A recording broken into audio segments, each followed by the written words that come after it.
Introduction: Chaos reigns at Night of Champions. The bloodline doesn't run through the heart anymore, it runs cold. It was supposed to be just another blockbuster pay-per-view. A Night of Champions, a night of celebration. A night where titles are defended, records are shattered, and legacies are made. Instead, it became something else entirely. June 28, WWE Night of Champions.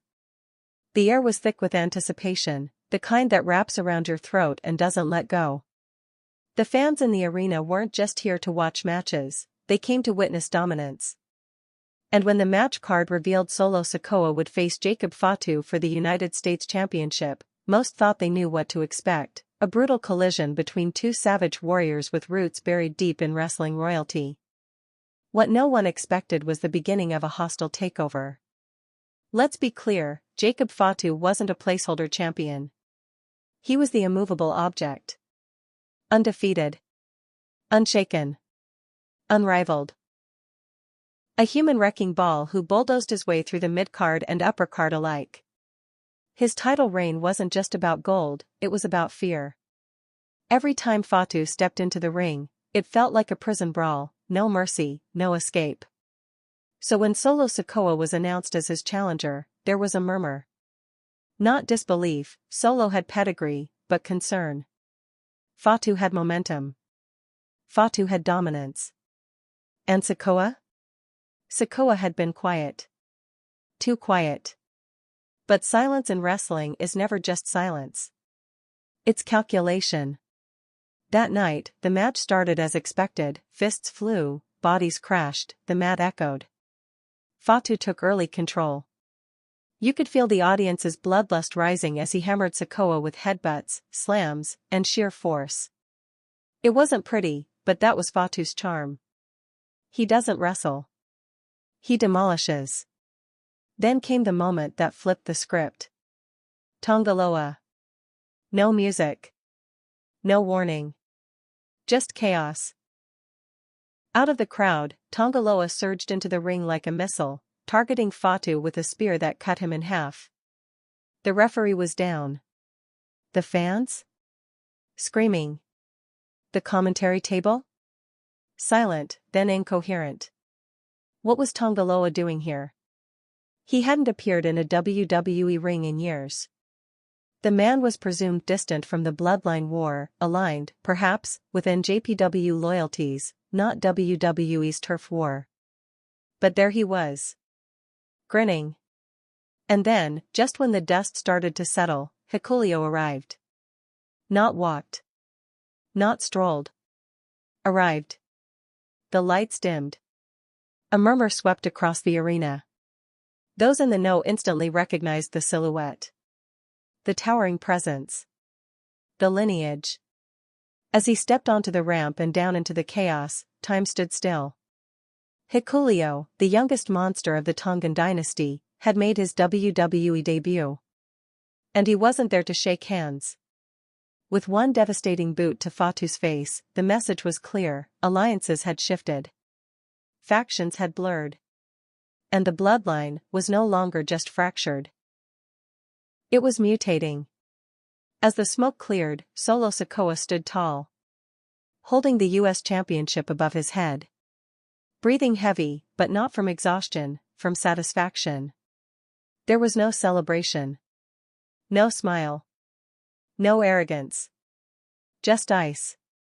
He took the microphone, stepped toward the camera, and delivered a message that sent chills across social media faster than a super kick. This title? It's mine now. Jacob Fatu was just the beginning. The real bloodline is here. And we're not taking sides, we're taking over. There was no flinch in his voice. No bravado. Just fact. And in that moment, it became painfully obvious, this wasn't just about titles. This wasn't just about the bloodline crumbling. This was about rebirth. Mutation. A new empire rising from the ashes of the old one, and it wasn't asking for permission. WWE history is built on moments. Austin 3:16. The Rock's heel turn.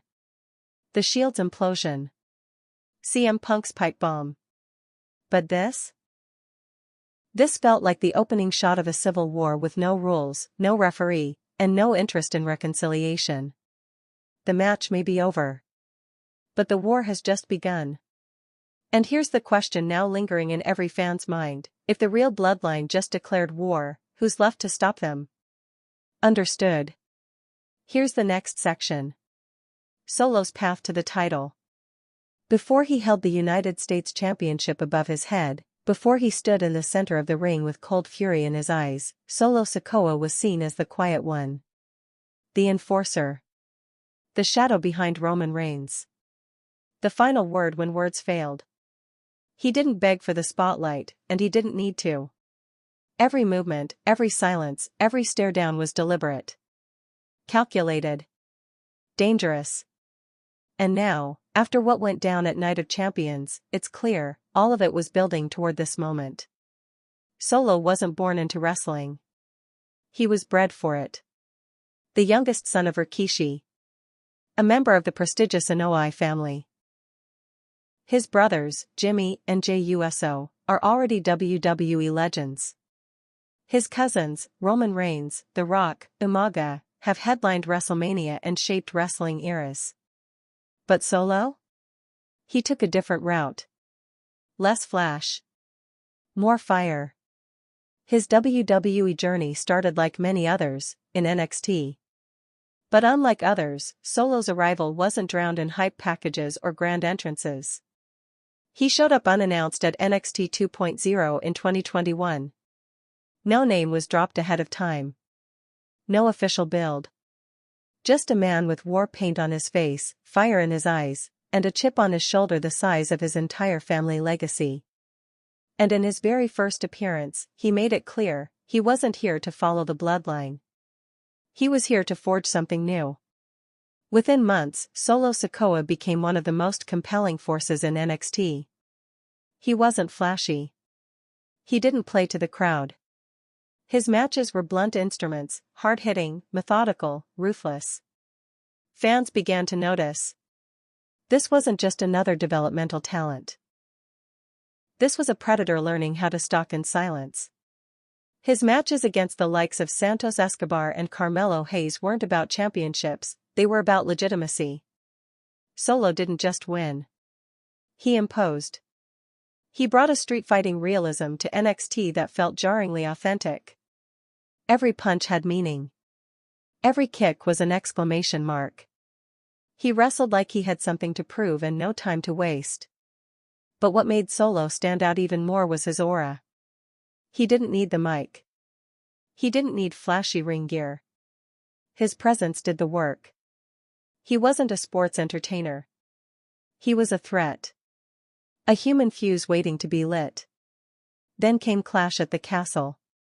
September 3, 2022. Roman Reigns vs. Drew McIntyre. A match that could have swung either way. Roman was exhausted. Drew had momentum. The UK crowd was behind their hero.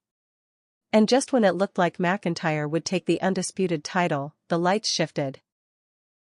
A hooded figure emerged from the crowd, pulling Drew from the ring apron, slamming his head into the steel post. The ref never saw it. But fans did. Cameras caught it. The commentary team erupted. Solo Sikoa had arrived on the main roster. With one act, Solo shifted the entire trajectory of the Roman Reigns era. His interference wasn't just a save, it was a coronation.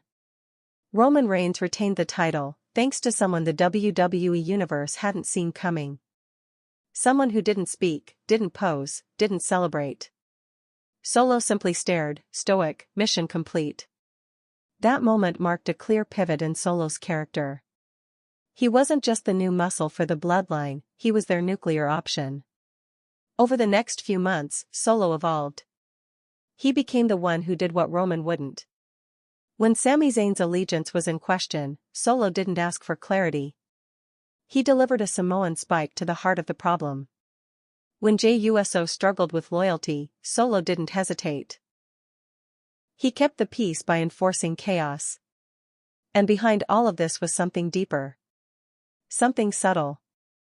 While Roman Reigns thrived off manipulation and mind games, Solo moved differently. He didn't manipulate.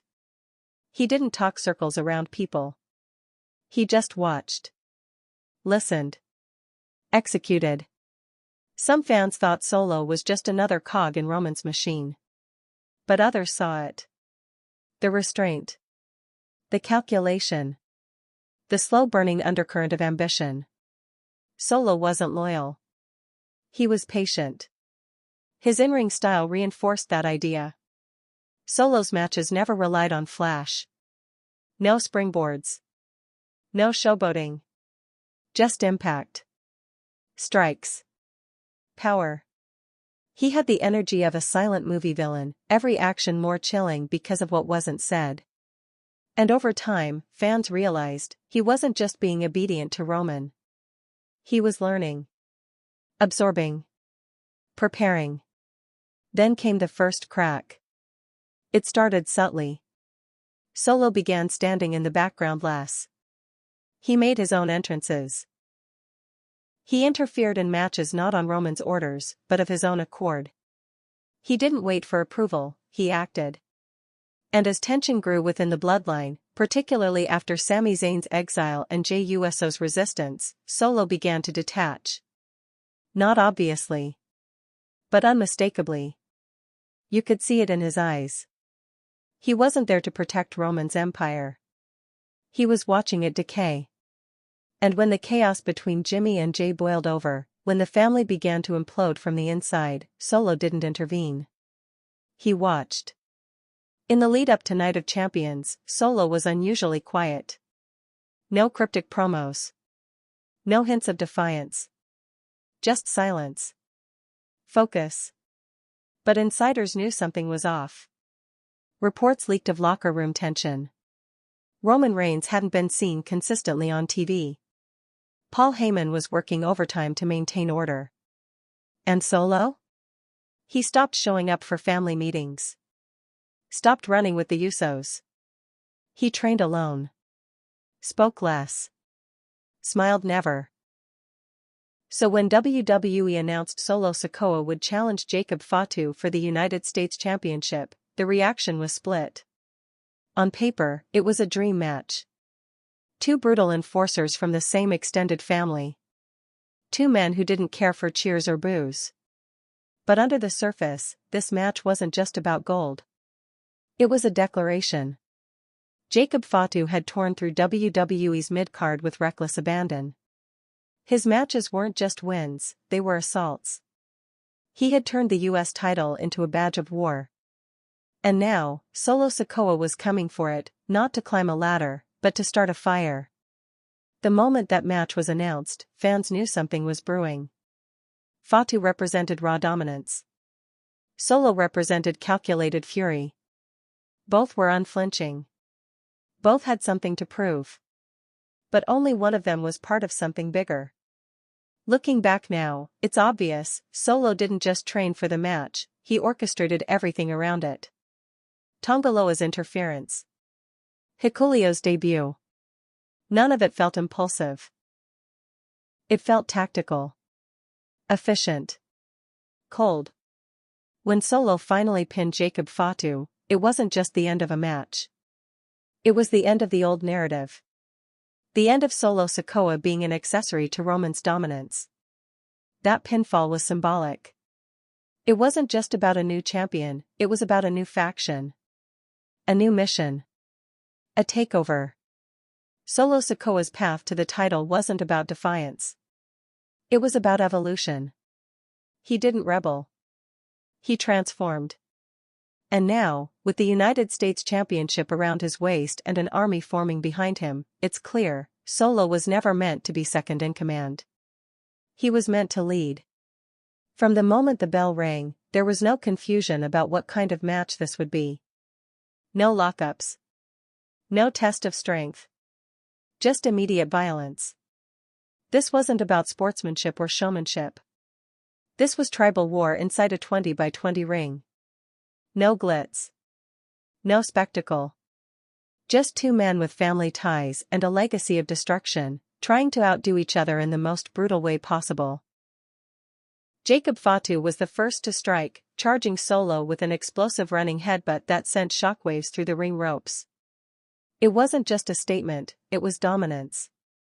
Fatu had steamrolled through the division for months, defending the US title with an iron grip. He didn't ease into matches. He dismantled them. He was the chaos you couldn't predict. But on this night, Solo didn't flinch. Solo absorbed the blow and responded with a spinning back elbow that cracked Fatu across the jaw. No hesitation. No feeling out process. The message was mutual, neither man came to play. This was a demolition derby from the opening second. The match quickly spilled out of the ring. Fatu sent Solo crashing into the steel steps, then followed it up by ripping off part of the barricade to use as a weapon. The referee tried to regain control, but this wasn't the kind of match you officiate. It was the kind you survive.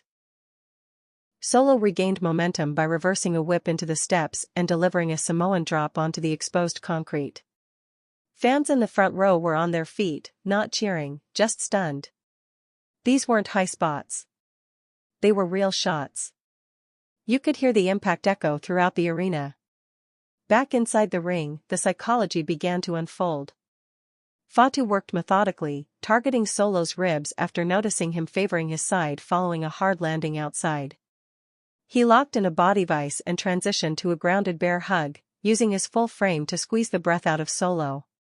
The commentary team picked up on it immediately. Fatu was playing chess. If Solo couldn't breathe, he couldn't lift. If he couldn't lift, the Samoan spike wouldn't land. But Solo refused to stay down. Gritting his teeth, he powered out with sharp elbow strikes and a brutal headbutt that rocked Fatu to the corner. Then came a string of rapid-fire offense that lit the crowd up. A corner splash, followed by a spinning runnage, and then a vicious running hip attack that shook the ring post. The crowd roared. Solo roared louder. For a moment, it felt like momentum had shifted. But Fatu had other plans. As Solo climbed to the second rope, aiming for a diving headbutt, Fatu launched himself forward and caught him midair with a sudden super kick. Solo's body collapsed to the mat like a sack of bricks. Then Fatu dragged him to the corner, climbed the ropes like a man possessed, and launched into a devastating Samoan swanton. 1. 2. Kick out. Solo Sikoa kicked out at 2 3/4, and it wasn't just the crowd who gasped. Fatu stared at the referee, blinking in disbelief. That swanton had ended matches. Careers. Title runs. But not this time. Not this man. It was at this point that the match slowed, only slightly, but just enough to raise the stakes. You could feel both men recalibrating. Reeling. Respecting. And then it happened. With the referee momentarily distracted by Fatu removing a turnbuckle pad, the crowd erupted into chaos. A blur moved through the ringside area. Tongaloa. He slid into the ring from the timekeeper's side, unnoticed by the ref, and bulldozed Fatu with a violent spear that folded him in half. It was fast. Surgical. Effective. Just like Tongaloa himself. The referee turned back around just in time to see Solo hauling Fatu to his feet, dazed and barely coherent. One Samoan spike later and the giant crumbled to the canvas. But Solo didn't cover. He looked toward the entrance ramp. And then Hikuleo stepped out. For the first time all night, the arena went silent. Not from boredom, not from confusion, but from shock. They knew what they were seeing, but it didn't make sense. Hikuleo had never stepped foot in a WWE ring. He was a New Japan creation. A Tongan brute with a reputation for dismantling giants. And now he stood at the top of the ramp, hoodie pulled back, eyes locked on the carnage below. He took his time walking to the ring. Calm. Cold. Just like Solo. Once inside, he circled the ring like a predator, then leaned into the corner as if to say, continue. This wasn't a hit job. It was a message. Solo turned back to Fatu. Another Samoan spike. This one deeper. Sharper. Final. He covered. 1, 2, 3. The bell rang. The audience exploded. Some in fury. Some in awe. Some in complete confusion. But it didn't matter. The decision was final. Solo Sikoa was the new United States champion. But it didn't end there. As the referee handed Solo the belt, the new champion didn't celebrate. He didn't lift it above his head like a victor in triumph. He simply stared at it. Like a weapon. Like a birthright. Then he turned to the hard cam, stepped forward, and cut through the noise with words that froze everything. This title? It's mine now. Jacob Fatu was just the beginning. The real bloodline is here. And we're not taking sides, we're taking over. Then he dropped the mic literally. The camera caught Fatu rolling to the edge of the ring, coughing blood. Not symbolic blood. Not theatrical. Real blood. Real pain. This wasn't a storyline anymore. This was a statement. The final shot was surgical. Solo standing center ring. Tongaloa on his left. Hikuleo on his right. No faction name. No theme music. Just 3 titans in black, their eyes locked forward.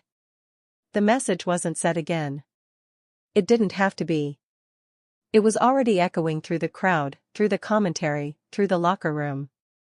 They weren't part of the bloodline anymore. They were something else. And the war had just begun. WWE Night of Champions was never short on surprises, but even the most seasoned wrestling fans couldn't have predicted what happened halfway through the United States Championship match. Just when it seemed Jacob Fatu had weathered Solo Sikoa's storm, when he began mounting the kind of comeback that defined his title reign, the trajectory of the match, and possibly WWE history, changed with one violent, calculated spear. That spear came from Tongaloa. No theme music. No Titantron cue. No warning. Just a sudden ripple in the sea of fans near the barricade. A blur of movement. A shadow leaping the rails. And then, impact. It was as fast as it was brutal. Tongaloa plowed into Fatu like a freight train, folding the dominant champion in half with a spear so precise, so loaded with intent, it was instantly clear, this was not a spontaneous decision. This was a planned assault. For fans unfamiliar with the name Tongaloa, the confusion was immediate. Who is this man? Why is he here? Why Jacob Fatu? For those who knew, their shock was doubled. Tongaloa is no stranger to wrestling warfare. As one half of the Guerrillas of Destiny, alongside his brother Tama Tonga, he has long been a fixture in New Japan Pro Wrestling's tag division. Former Bullet Club member. Multiple-time IWGP Tag Team Champion. A man who's fought under every banner that matters, except WWE's. Until now. His arrival wasn't just unexpected. It was an anomaly. Tongaloa had spent years building his name outside the machine. A proud soldier in NJPW's wars, part of the Tonga family legacy, and a vocal critic of what he once called the politics of WWE. He didn't need them. Or so he said. So when he appeared at Night of Champions, unannounced, uninvited, and unrelenting, it wasn't just an ambush on Fatu. It was a disruption of everything we thought we knew about wrestling's family alliances. Let's break down why this was such a seismic shift. For months, the Bloodline storyline in WWE had revolved around loyalty. Roman Reigns holding the family together through fear, manipulation, and legacy. The Usos torn between obedience and defiance.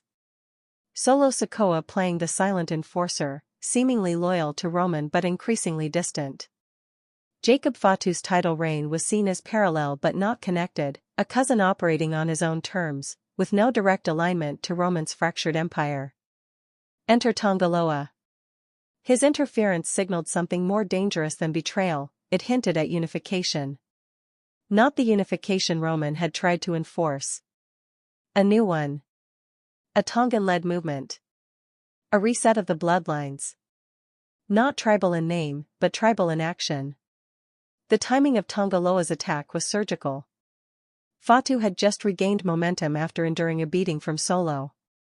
He was lining up his finishing sequence. The crowd was back on his side. The rhythm of the match was shifting, and that's exactly when Tongaloa struck. It wasn't a rescue. It was an assassination. Even the announcers, professionals trained to pivot on a dime, fumbled for words. Michael Cole stammered through speculation. Corey Graves looked visibly shaken. What the hell is Tongaloa doing here? Wasn't just a line. It was a legitimate question with no immediate answer.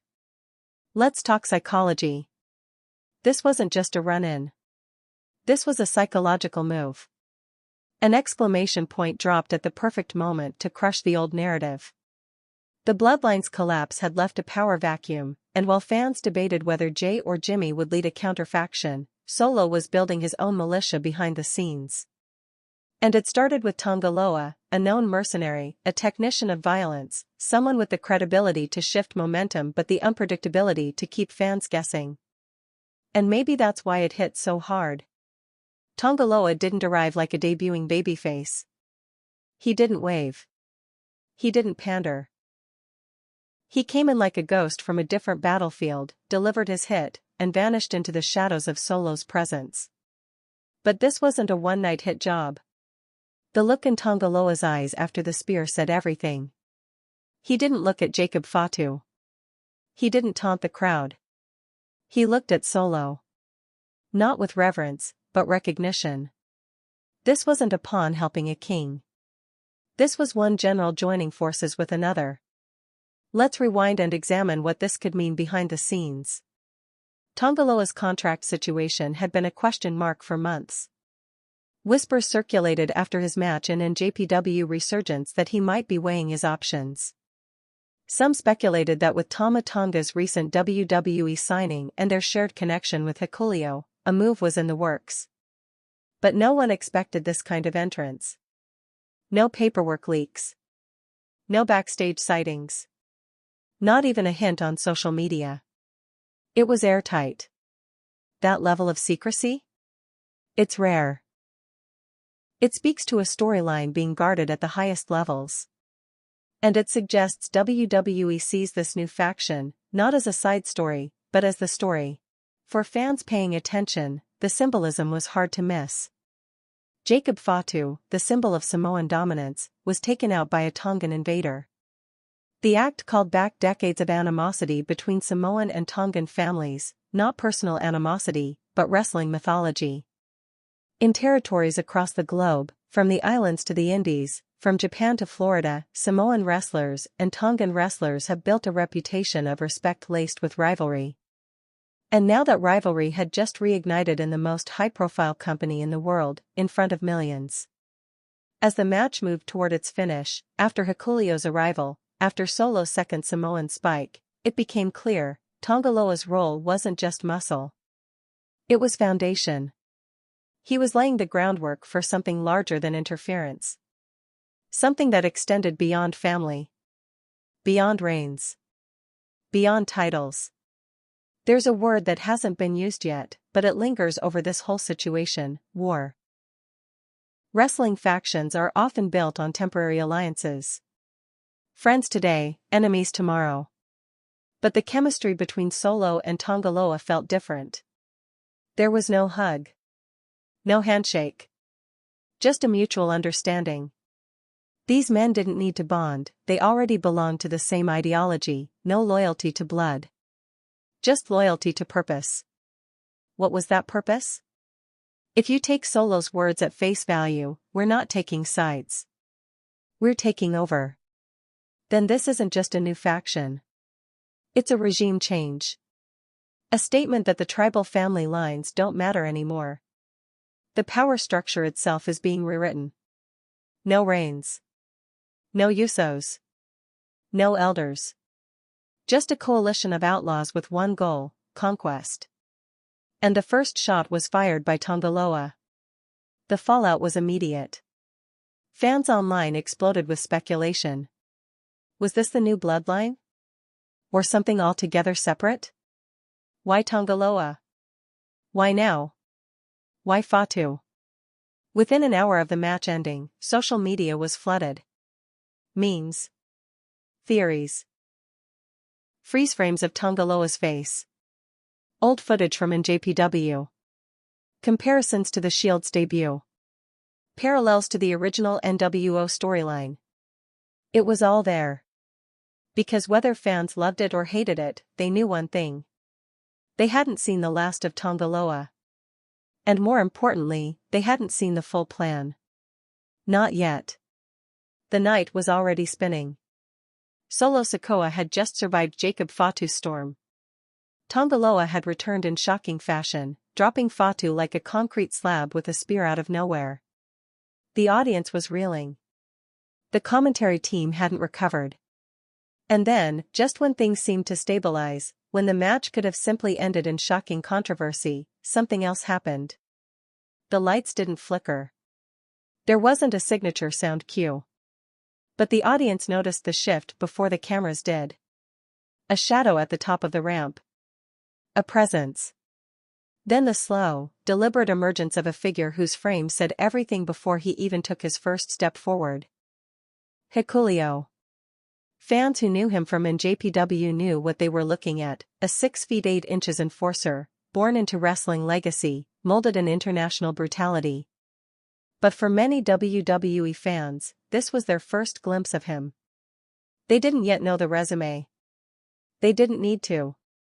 One look, and it was obvious, this man was not here for theatrics. He was here to change the outcome. He walked to the ring with methodical, almost disturbing calm. No urgency. No theatrics. He didn't run. He stalked. Shoulders square. Eyes dead forward. The look on his face wasn't rage. It was something colder. A kind of detached, predatory purpose. The crowd, still reeling from Tongaloa's interference, now fell into a kind of stunned hush. They weren't watching wrestling anymore. They were watching an invasion. Hikuleo stepped over the ropes like they weren't even there. He entered the ring without glancing at Fatu, who lay semi-conscious on the mat, barely moving. He didn't address the referee. Didn't look at Solo. Not at first. He just circled. Quietly. Slowly. Like a wolf inspecting its territory. Then he stopped. Met Solo's gaze. And nodded. That was it. No handshake. No fist bump. No words. Just a nod.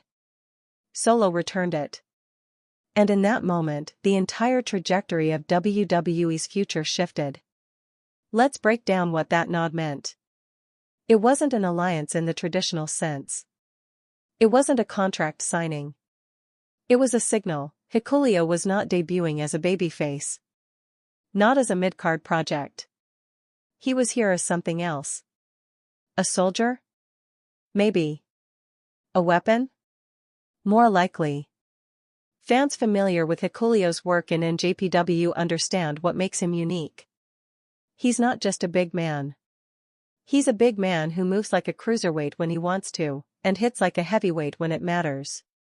He spent years under the radar in Japan, evolving from an inexperienced raw recruit into one of the most dangerous men in the Bullet Club's history. And now, he had just stepped into WWE with no warning and one clear intent. To reinforce. But it wasn't just who he was that mattered. It was who he showed up for. He didn't appear to challenge Solo. He appeared to stand with him. That sent a message more powerful than any promo. This wasn't a random debut. It was a calculated insertion. And the man they inserted him next to was already holding the United States Championship over Jacob Fatu's fallen body. The question then becomes, why Hikuleo? Why now?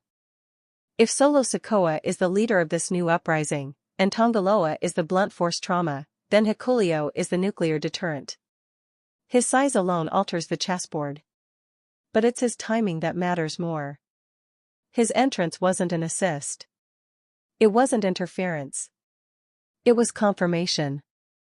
The match was already decided. Fatu was already beaten. This wasn't about helping Solo win. It was about declaring intention to the locker room, the fans, and everyone backstage. This group isn't just forming. It's formed. Right now. Right here. And in Hikuleo, they didn't just find a third member. They found something else entirely: credibility. WWE has plenty of big men. Omos. Braun Strowman. Karrion Kross. But Hikuleo is different. He doesn't wrestle like a spectacle. He wrestles like a soldier. Minimal wasted motion. No unnecessary gestures. His presence is threatening because it's so controlled. He doesn't need to scream. His size and silence say enough. After the match, as officials rushed to check on Fatu, Hikuleo didn't leave. He stood there, expression unchanged. Tongaloa leaned in the corner like he was waiting for someone to pick a fight. Solo Sikoa held the US title in one hand and stared into the camera, his jaw clenched, his breathing slow. The formation was clear. This wasn't a new bloodline in the way fans had anticipated. It wasn't Jimmy and Jay fighting Roman for the throne. It wasn't Solo becoming Roman 2.0. This was a new design entirely. Something leaner. Meaner. Less interested in drama, more invested in execution. And at the center of it all was Hikuleo, silent, enormous, inevitable. In the hours that followed, WWE social platforms didn't post his name. No Hikuleo has arrived banners. No welcome to WWE graphics. Just photos. Screenshots. A slow-burning media silence that let fans do the talking. And they did. Reddit exploded with questions. Is this the return of the Gorillas of Destiny under a new name? Is this the dawn of a Tongan empire within WWE? Will NJPW respond? Will this faction align with anyone? Or are they declaring war on everyone? But beneath all the speculation was one truth: Hikuleo was now part of the main stage. And he hadn't said a single word. That silence is what makes the arrival more dangerous. Most debuts rely on hype. Flashy entrances. Brash promos. Hikuleo gave fans none of that. He didn't promise to dominate. He didn't vow revenge. He didn't even react to the chaos around him. He just arrived. And that calm in the middle of chaos? That's not just intimidating. That's elite. Backstage reports, real or imagined within kayfabe, suggest the locker room was stunned. Not just by who showed up, but by how. Solo had managed to orchestrate a perfect coup without uttering a single threat in advance. No backstage rumors. No leaks. No recruitment teases. Just action. And in bringing in Hikuleo, Solo made a clear point: this isn't a rebellion. It's a reset. What remains to be seen is whether this new trio is acting under a new B. One thing is certain: Hikuleo isn't here to play second fiddle. He's not a heater in the traditional sense. He's a central pillar.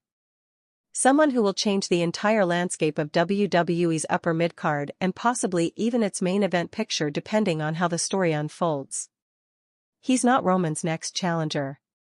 He might be Roman's replacement. Or worse, his executioner. And right now, with Hikuleo flanking Solo Sikoa and Tongaloa circling like a shark, the question isn't whether this group will challenge the old bloodline. The question is, who's going to stop them? Before there was chaos, before the betrayals and splintering, before the silence from Roman Reigns, there was control.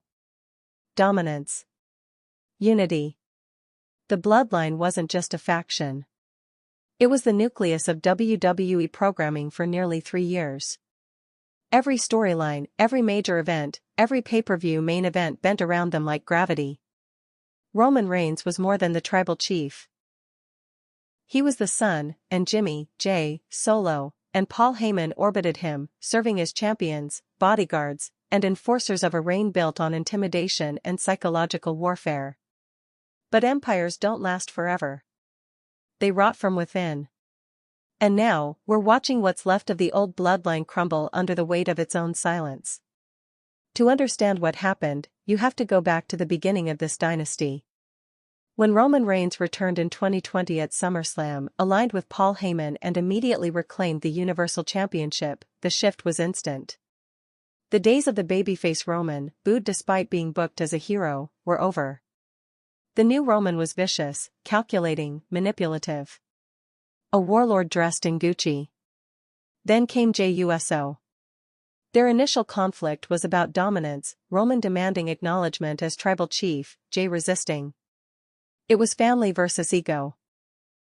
After 2 grueling matches and an emotional storyline that blurred the lines between real life and kayfabe, Jey submitted. He fell in line. Jimmy returned shortly after. He resisted too. But the pressure crushed him, and eventually, both brothers pledged loyalty to their cousin. Thus, the bloodline was born. At first, it was about protecting Roman's title. Then it became about dominance. The Usos captured the tag titles. They unified them. They began racking up victories against every legitimate team in WWE, holding the belts for a record-breaking 622 days. Roman continued his reign, defeating everyone from John Cena to Daniel Bryan, Edge to Brock Lesnar. Paul Heyman orchestrated behind the scenes. Solo Sikoa joined the group as the enforcer. The group was airtight. Unstoppable. But dominance demands obedience. And eventually, cracks appeared. The first real fracture came in the form of Sami Zayn. What began as comic relief turned into one of WWE's most compelling slow-burn storylines in years. Sami, desperate for acceptance, began hanging around the bloodline. He earned laughs. Then trust. Then affection. He called himself the honorary Yus, and fans ate. But Roman never stopped watching. He tested Sami. Pushed him. Controlled him. And when the time came, he asked Sami to prove his loyalty, by turning on Kevin Owens. Sami couldn't do it. At Royal Rumble 2023, Sami Zayn cracked. He hit Roman with a steel chair to an eruption of cheers. Jey, devastated, walked out. The bloodline was no longer stable. It was a powder keg. What followed was the slow disintegration of loyalty. Jey Uso refused to choose sides. Jimmy stood by Roman, believing in the structure that kept them on top. Solo stayed silent, always watching, always ready to strike. Then came the double cross. Jimmy, fed up with Roman's manipulation, super kicked him. Jey, torn between brother and cousin, tried to be the bridge.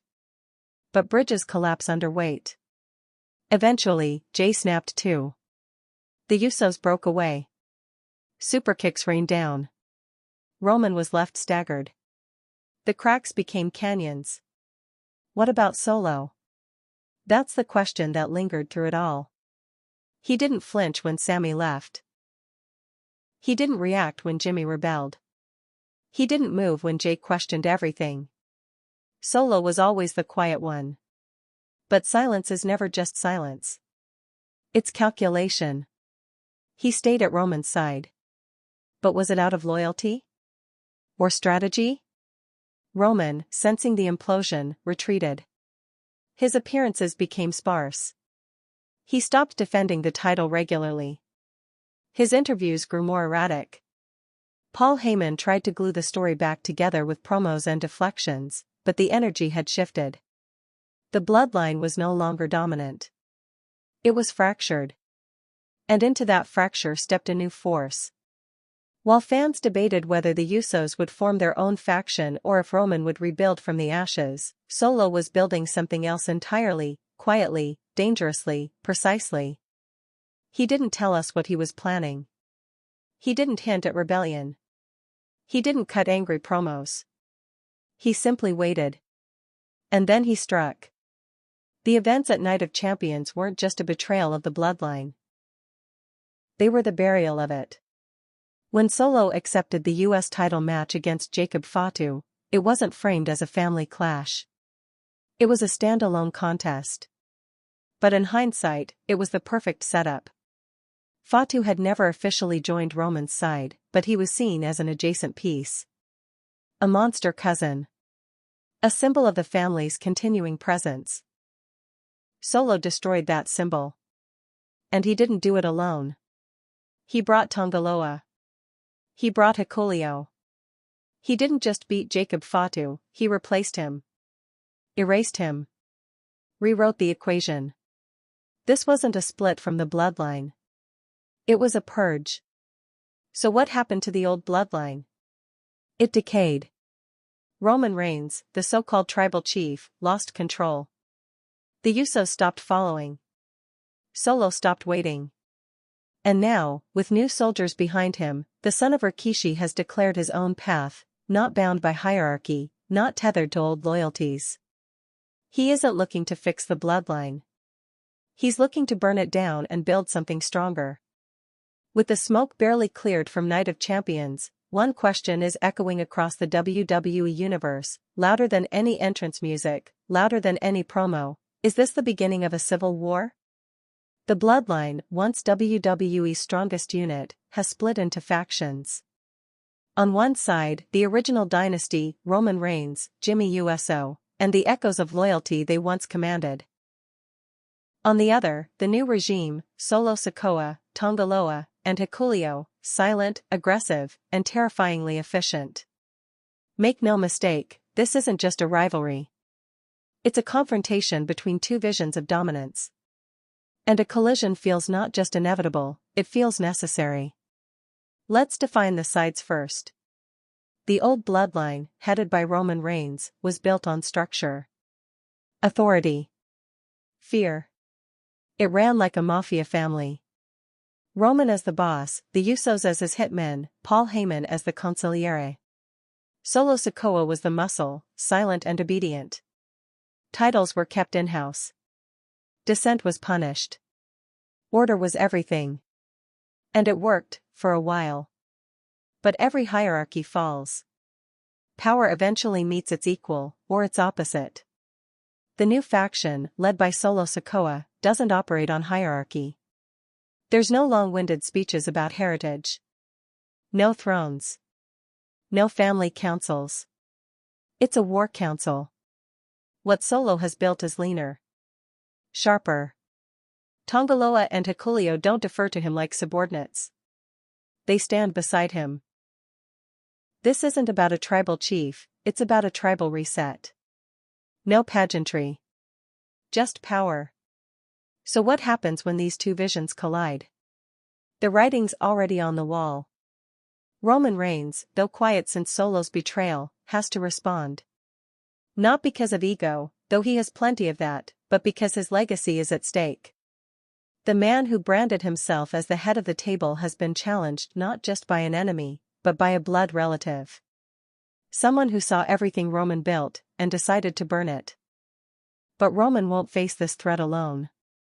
He's not the kind of leader to walk into battle without soldiers. Which begs the question, who still stands with him? Let's break it down. Jimmy USO was the first to rebel against Roman, but eventually circled back, only to betray his twin brother, Jay. That betrayal cost him everything. Jay walked away, choosing independence. So Jimmy is alone now. He tried to stay close to Roman, but the relationship is strained. Roman doesn't forget weakness. So does Jimmy stand by Roman again to fight Solo? Or is he caught in the middle, realizing too late that the family he tried to preserve has already moved on without him? Then there's Jey Uso, the wild card. He walked away from it all. He tried to forge his own path on Raw, free of bloodline drama. But his name keeps getting pulled back in. His silence since Solo's coup has been deafening. Because Jay isn't just another cousin. He was once Roman's right-hand man. He was the soul of the bloodline. If anyone has a reason to fight Solo, it's Jay. But he also has every reason to let the whole family burn and never look back. Yet if WWE has taught us anything, it's that family business always drags you back in.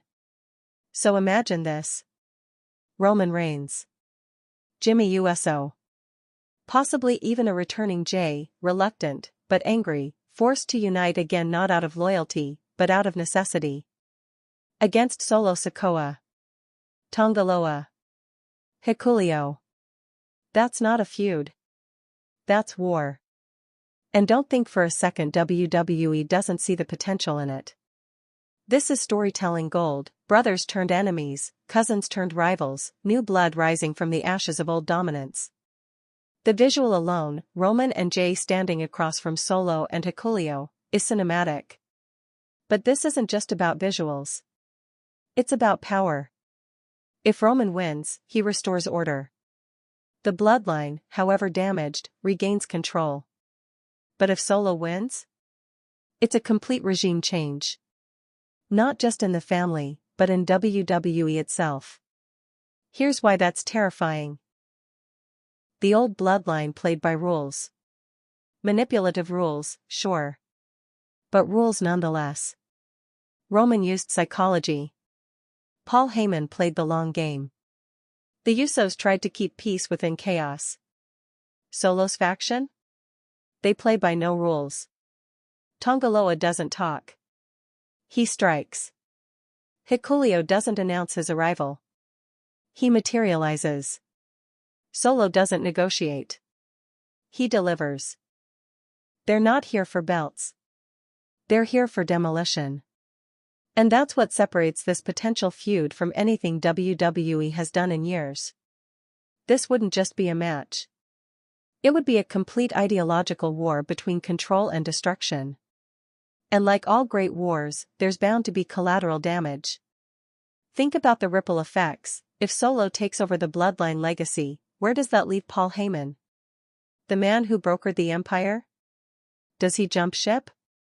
Try to manage Solo? Or does he fade away as the world he built crumbles? What about younger talents like Jacob Fatu? He's not going to disappear after what happened at Night of Champions. You think he's just going to sit back and watch Solo carry the title he lost through interference and betrayal? No chance. He'll be hunting for payback.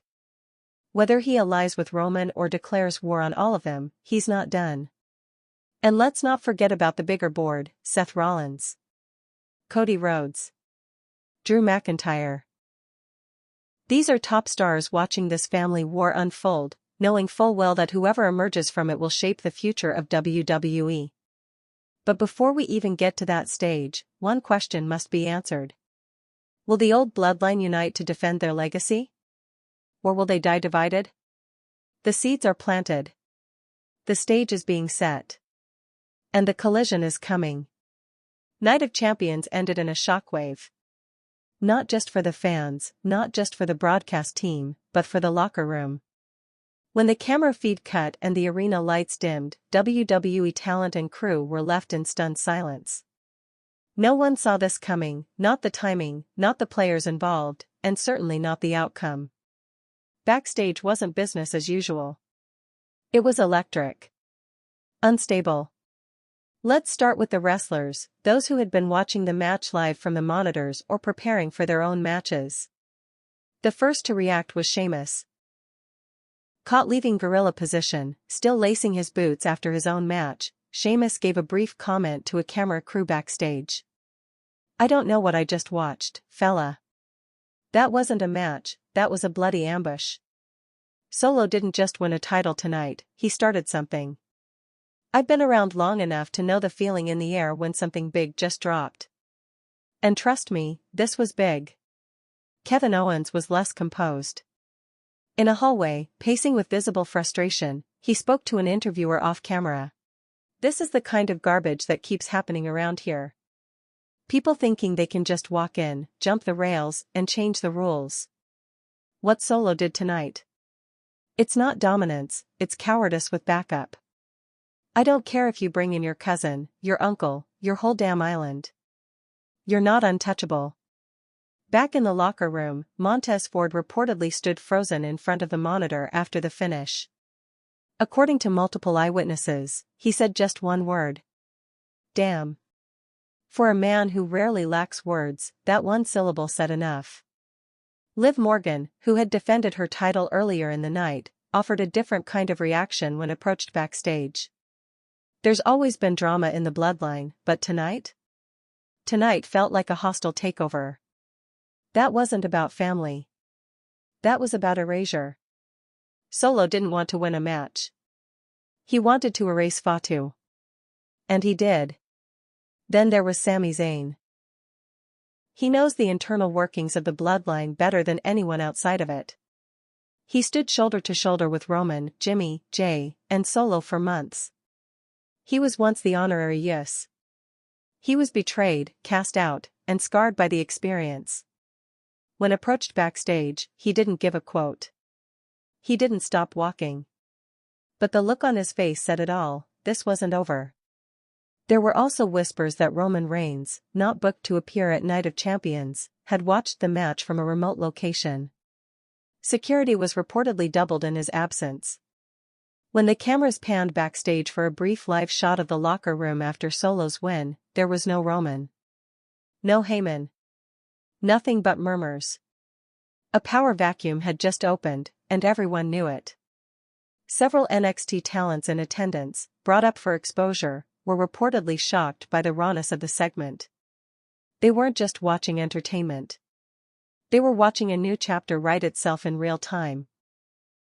Producers were tight-lipped, but one unnamed veteran told a staffer. That wasn't just a match finish. That was a table flip. Someone just rewrote the bloodline script, and I don't think even Roman saw it coming. Even referees, usually backstage ghosts when not officiating, had something to say. The official assigned to the match, visibly shaken afterward, was overheard saying, "It was supposed to be a finish. Not a statement. I couldn't even keep track of who was legal by the end." But that wasn't the point. The point was chaos. And that's what they brought. Backstage camera crews were quietly instructed to stay rolling, always a sign that WWE executives are anticipating something volatile. And they were right. By the end of the night, production staff had already begun discussing how this angle might affect upcoming shows. Solo wasn't just the new US champion. He was now the most dangerous man on the roster, and the least predictable. No alliances. No clear motivations. Just cold, brutal efficiency. Even among higher-ups, there was confusion. Some didn't know Hikuleo was even cleared to appear. Tongaloa's arrival had been so secretive, some agents thought it was a security breach until they saw the camera angle switch and realized, this was sanctioned. But sanctioned by who? That's the tension now pulsing backstage. Solo didn't just break away from Roman. He may have broken the system. The final camera shot of the night captured that tension. Solo Sikoa, covered in sweat, staring dead into the lens with the US Championship over his shoulder, and Hikuleo and Tongaloa standing like statues behind him. And that's when Solo spoke, not on a mic, not in the ring, but backstage, off-script, directly to the crew as he walked through the hallway toward the exit. "Don't ask me to explain it. You'll see soon enough." He didn't stop walking. No celebration. No locker room. Just an exit. That, more than anything, shook the people backstage. Because when a man wins gold and doesn't even stay for the spotlight, you know he's not done. In WWE, words are currency. They shape rivalries, forge alliances, and set fire to storylines. A single promo can define a year. A sentence can become a catchphrase.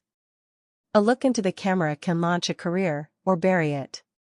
But when Solo Sikoa stared into that hard cam, the way only a man without fear does, he didn't speak like a man seeking fame. He spoke like a man issuing a threat. This title? It's mine now. Jacob Fatu was just the beginning. The real bloodline is here. And we're not taking sides, we're taking over. 4 sentences. 16 words that sent the entire wrestling world into a spiral. This wasn't trash talk. This wasn't a brag. It wasn't promo theater. It was a declaration of war. Let's break it down. This title? It's mine now. Not I won the title. Not I earned this. Just, it's mine now. That's not a statement of achievement, it's a statement of ownership. Of entitlement. Of authority. Solo didn't hold the US championship like a trophy. He gripped it like a weapon. Like something he seized, not something he competed for. That framing is critical. This isn't a story about legacy or earning respect. This is about conquest. This is about domination. And then, Jacob Fatu was just the beginning. In that one sentence, Solo not only dismissed one of the most dominant champions in recent memory, he implied that Fatu wasn't even the real target. Fatu wasn't the mountain. This tells us everything about Solo's mindset. He didn't beat Fatu to become champion. He beat Fatu to open the floodgates. Fatu's defeat wasn't the end of a rivalry. It was the start of a campaign. But then came the line that shattered everything. The real bloodline is here. This sentence hit like a hammer. Because it didn't just elevate Solo's new faction, it erased the old one. Roman Reigns, Jimmy, Jay, Heyman, all dismissed in one breath. Not a new bloodline. Not our version of the bloodline. The real one. It's a direct challenge to Roman Reigns' claim as head of the table. It's a refutation of years of storytelling. It says, everything you saw? That was a fake. This is the truth. What makes this more dangerous is the tone. Solo didn't yell it. He didn't bark. He stated it. Flat. Emotionless. Like it was already decided. And in doing so, he tapped into something that most heels never manage, inevitability. This wasn't a boast. It was a forecast. Which brings us to the final blow. We're not taking sides, we're taking over. That's when everything came into focus. This isn't about Team Roman versus Team Jay. This isn't about Samoan versus Tongan. This isn't about which cousin got more TV time. It's bigger. Solo and his new crew aren't aligning with one half of the fractured bloodline, they're saying the entire family is obsolete. That every piece on the board is part of a broken system. And rather than play that game, they're flipping the board. This is the most chilling part of Solo's message. It's not built on rage. There's no emotion. There's no plea for respect. It's cold. Detached. And surgical. When Roman Reigns cuts a promo, he brings weight. History. Guilt. He wants acknowledgement. When Solo speaks, he doesn't want acknowledgement. He wants surrender. There's a reason this promo hit harder than almost anything since the Shield's breakup or CM Punk's infamous pipe bomb. It wasn't the words themselves. It was the clarity. Solo Sikoa, in 4 sentences, let everyone know, he is not seeking approval. He is not waiting to be crowned. He is not interested in redemption arcs or family reunions. He is here to build his own order. And that should terrify everyone. Because this new movement doesn't play by bloodline rules. There's no room for manipulation. No place for elders. No debates about loyalty. There's just conquest. And the worst part? No one's ready for it. Roman Reigns has never faced a threat he didn't see coming. The Usos always had time to prepare. Paul Heyman always had a plan. But Solo has been building this for months in silence. While everyone else played their drama on camera, Solo stayed quiet. Watching. Calculating. Preparing.